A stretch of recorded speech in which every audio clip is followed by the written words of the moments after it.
So, for your do now today, I'd like you guys to go ahead and just FOIL out these parentheses and put them in standard form. It should be a pretty quick and straightforward process. You may even consider trying to do it in your head without showing your work. As you get better and more familiar with these kinds of problems here, I can kind of just distribute it out and see what my pieces are going to be without actually showing the steps. But if you do FOIL on this problem here, which you guys are all really good at by now, you should get x squared plus 11x plus 24. So this is the multiplied out standard form version of my parentheses right here. On this second problem, it's the same sort of idea. All I wanted you to do is multiply them out. And if you do that, you're going to get a 20x squared. You're going to end up, after you combine like terms, with a negative 3x. And you're going to have a negative 2 on the end. So these guys in blue right here are the standard form version of my parentheses right here. These parentheses are considered factored form because factors means you have little things being multiplied together. You've broken this problem down into just things being multiplied together. This parenthesis and this one right here. So going from this direction, factored form, to standard form is pretty easy. Going this way is just doing FOIL. But what we're going to learn about in today's lesson is how we go from the blue back to the parentheses right here. In other words, how do we undo FOIL and factor into separate parentheses? This is like in our last video, how we learned how to undo distributing with the GCF method. This is going to be how you undo FOIL. And the name for this process here, it has a couple different names out there. This is a made-up name that I call it, but all math teachers at MRH call it the same thing. We all call it the magic numbers method here. So you will hear about this method over and over again. You may even remember it from Algebra 1. But this is a topic that I really want you guys to be super good at. To just be you basically, by the time you do this enough, you should be able to do this kind of problem in your sleep because it pops up a lot in higher level math classes. And it's honestly, if there's like one or two skills that I could make sure you remembered forever, this is probably going to be pretty high up on the list of things you don't forget how to do because we practice it so much and we use it in so many different contexts. So I have right here on this slide the steps for magic numbers. If you read these right now, and like if you were trying to just teach yourself what's going on using these steps, you probably wouldn't fully understand it. But I do want you guys to have the steps written down. This is more for you later when you're looking back at your notes if you forget how to do this. I'm going to talk you through all of these steps, and after you hear it, you should be totally fine when you see some examples. But make sure you have all of this written down, and we're just going to jump in with the problems that I did on the do now. So get that down if you need it. Going back to the do now right here, I want to start with this problem and show you how we get back to these parentheses so you guys can see that this method actually does work. The very first thing you do in a magic numbers problem is you are going to set up what your magic numbers add to and what they multiply to. I like to do it like this here. Some people think this is t and x and they get confused. This is supposed to be addition and multiplication. Your magic numbers will add up to whatever b is in your equation. And it's b on the linear term right here. So they have to add up to a positive 11. They always add up to the middle guy. And they're going to multiply to whatever a times c is. So this setup right here is always the same. Adds to b, multiplies to a times c. Well, a in this problem is just a 1x squared. C is a 24, and 1 times 24 is still going to be a 24. So when you get to this step, your job is to find what I call the magic numbers. Two numbers that when you add them together, you get 11, and when you multiply them together, you get 24. It's best to focus on the thing that they multiply to, and think of different numbers that multiply to a 24. For example, you could be like, oh, 4 times 6, that's going to be a 24. But if you add those together, those make 10. That's not the right thing that they add to, so those are wrong. Oh, 2 times 12, that makes 24. Oh, 1 times 24, but those don't add up to 11. The correct ones, as you might have figured out by now, for this problem, are 3, and 8. 3 times 8 makes 24, and 3 plus 8 gets you 11. So when we write out this problem, now that we've found our magic numbers, we need to rewrite our problem. The first term doesn't change. The last term doesn't change. The middle term gets split up into 2 pieces. That way you will have 4 things written down right here. The 2 pieces are the magic numbers, and it works in either order. It doesn't matter which way you have them. They do need x's on them because there's x on this guy right here. So I'm going to go with plus 3x and then plus 8x for the middle. If you did 8 and 3, our work would be different, but our final answer would be the same. So you take that magic number, the magic numbers, you split up your middle guy. Now what we're going to do is we are going to look for a GCF on each half of our problem. We group up these 2 and these 2. On the first half, all I can do is take out a 1 and an x. So I'm just going to write x right there. I can pull an x off of both of these. If I do that, I'm going to have just one more x right here. And a 3x, when you pull out the x, is just going to be a plus 3. That's the first half of my problem. Then I look over to here. And I'm going to do the same sort of thing. I'm going to look at what I can pull out. With an 8x and a 24, I can take out a positive 8. After I take out that positive 8, 8x divided by 8 is an x. 24 divided by 8 is plus 3. So that is this step.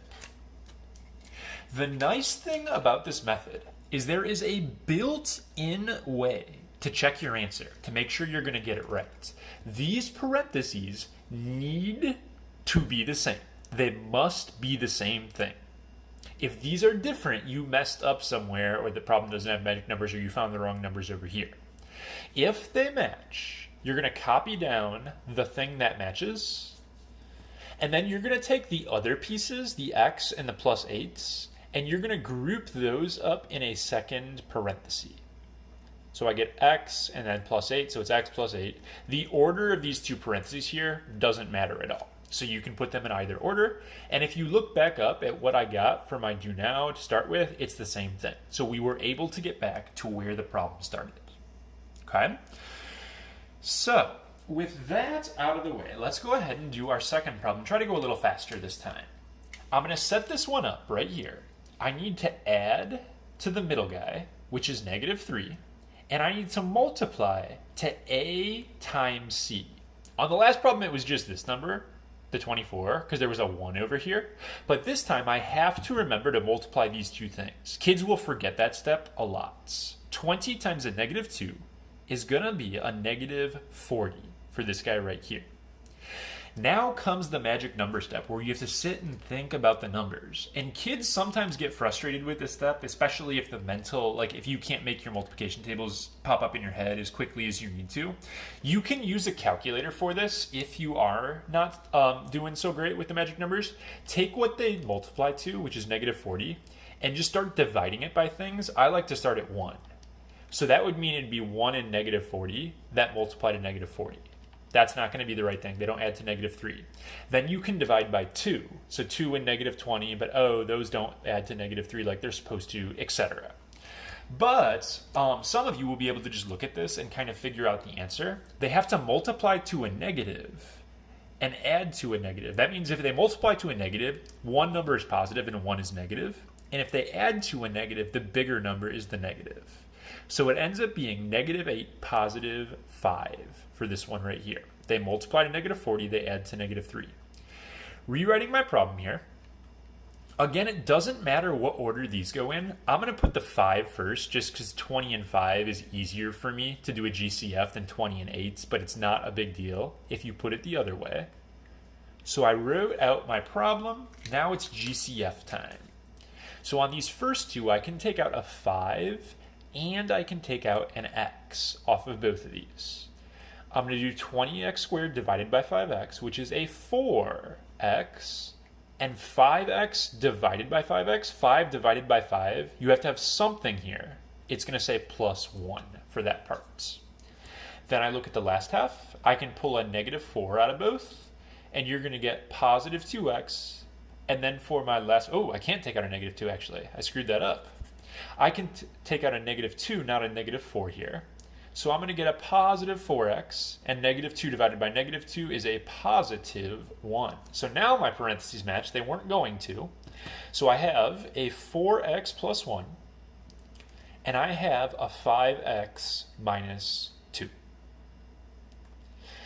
Now, we will talk about this in class, but there's usually something that kids point out, a pattern that they notice with regards to the magic numbers. On this first problem right here, 3 and 8 are my magic numbers, and my final answer says x plus 3, x plus 8.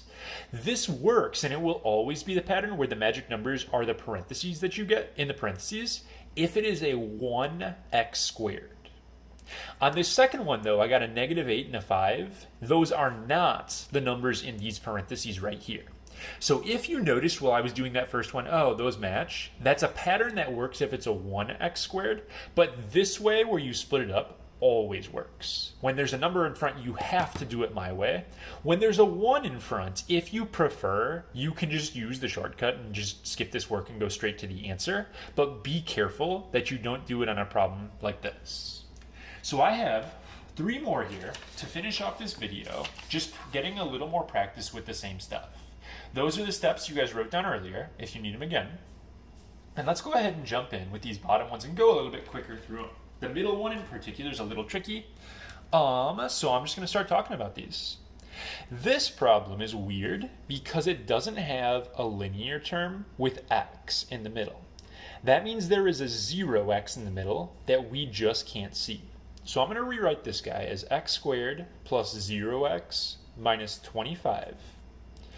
My magic numbers are going to have to add up to 0 and multiply to a negative 25.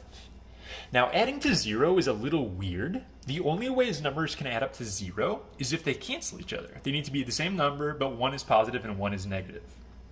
So if you think about it, the magic numbers are 5 and negative 5.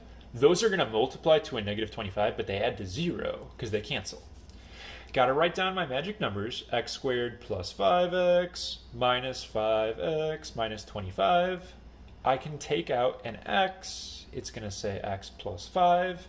And if your first guy in the pair is a negative, don't forget you have to take out a negative. So I take out negative 5. And then it's going to go x, and negative 25 divided by negative 5 is a positive 5. I get x minus 5, x plus 5 for my 2 parentheses, and it's factored. Like I said, this was a 1x squared. My magic numbers are my little parentheses right here at the end, positive 5, negative 5. So you can feel free to use that shortcut if you notice it. Now, on this next problem. This next problem is the weird one for 2 reasons. First of all, if I were going to do my magic numbers right now, they would have to add to a negative 200, the middle guy, and they would have to multiply to 30 times 120, which is like 3,600, I'm pretty sure. Do you know how many different things multiply to 3,600? This seems just awful. It also is weird because the exponents on this problem are different. They're not just x squared and x like they usually are. So what we have to do on this problem is actually, before we try doing magic numbers, you should always look to see if there is something you can pull out of all of these terms. A GCF we can just pull out of the problem. And in terms of numbers, you can take a 10 out of this, this, and this. That's the GCF. You can also take 2 x's away from each piece. So 10x squared is going to be my GCF. If I do that, I'm going to have a 3x squared on the first guy. Divide that. Negative 200 divided by 10 is going to be a negative 20, and I'm going to have one more x. And then lastly, 120x squared divided by 10x squared is a positive 12. No more x's because I took them out. After you take out the GCF, as luck would have it, my leftover problem in blue right here is just like all the other ones we've been doing. It's just the same sort of magic number stuff you guys are already practicing. This part is just going to get multiplied to my final answer. So what we do with the GCF, kids will sometimes forget about it altogether. I'm going to put the 10x squared at the very bottom by my answer and put like blank parentheses. But if you divide something out for a GCF, just pop it on the outside of your final answer.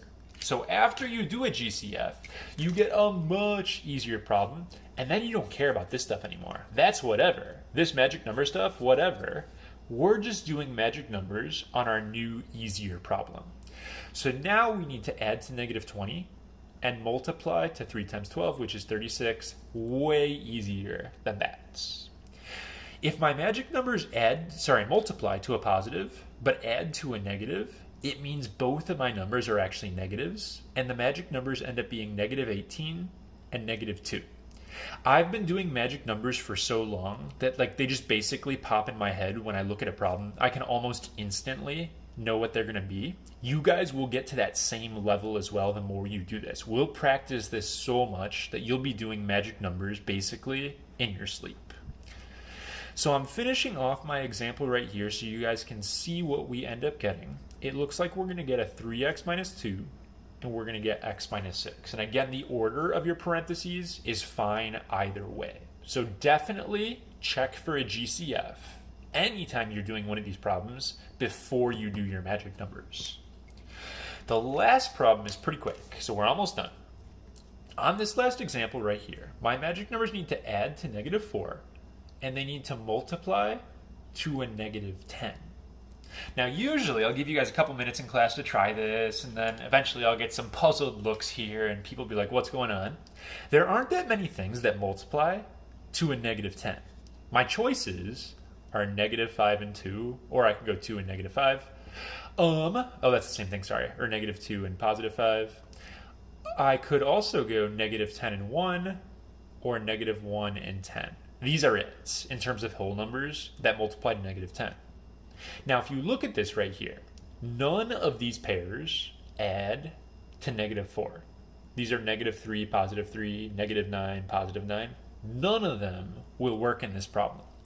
Certain trinomials, 3 pieces, just don't have magic numbers. If there's no magic numbers, don't say no solution, because we're not solving anything per se, we're just rewriting stuff. What you're going to do is you're going to say that the expression is prime. So something is prime if there are no magic numbers and it doesn't break down. We will practice this so much between now and May that you guys will be able to do these kind of problems in your sleep, but they're really not bad. They're the same steps again and again. So after you get used to them, they should be problems that you guys don't mind doing.